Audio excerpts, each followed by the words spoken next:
आपको सीधी ले चलते हैं नित्यानंद राय के पीसी में, जहां वो प्रेस कॉन्फ्रेंस कर रहे हैं। और भारतीय विरासत पर पूरा भरोसा करते थे। वंदे मातरम गीत उन्हीं के समय आपको पता है कि अमेरिका में गाया गया। उसी समय भारतीय संस्कृति का जो भारतीय विकास में सहायक भी है,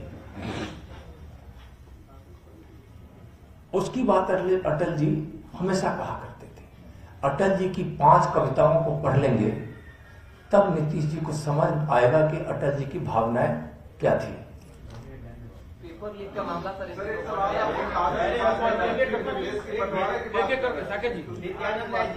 सर, गांधी जी ने तुष्टीकरण का अपनाया, कांग्रेस से जुड़ते हुए। नहीं, देखिए, गांधी जी नहीं, उस समय के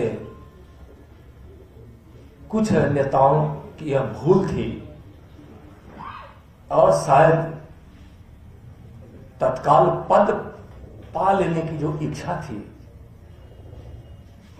जो नेता एक हिंदुस्तान में स्थापित हुए, एक नेता पाकिस्तान में स्थापित हुए, और उन दोनों की तुष्टीकरण के कारण एक वातावरण बना और बंगाल में जो उपद्रव हुआ था उसको ओझल करते हुए देश की मन स्थिति को लोग समझा नहीं।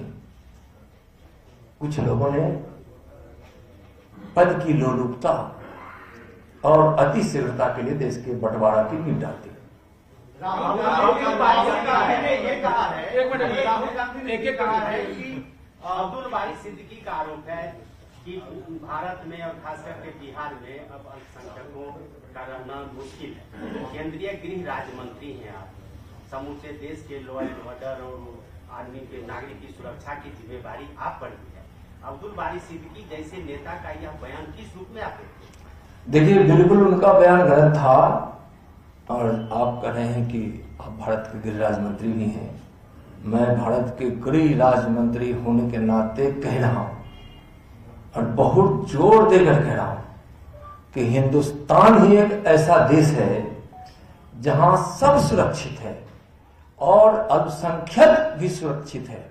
और जिसकी बात वो कर रहे हैं, जिस अल्पसंख्यक की, वह दुनिया के किसी देश से सबसे ज्यादा भारत में सुरक्षित है और उनकी सुरक्षा केंद्र की सरकार की नीति भी है।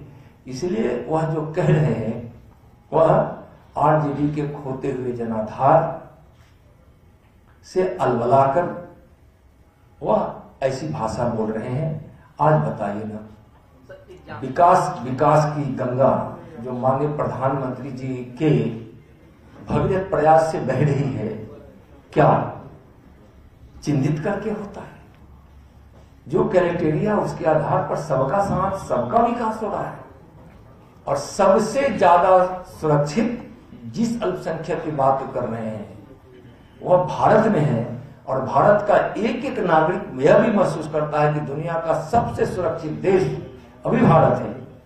भारत की इतनी प्रतिष्ठा है आदरणीय नरेंद्र मोदी जी के नेतृत्व में कि दुनिया ने देखा है यूक्रेन और रूस के बीच उस युद्ध को, कि युद्ध विराम करके भारत के 35,000 से ज्यादा छात्रों को, भाइयों को, बहनों को अपने देश आने का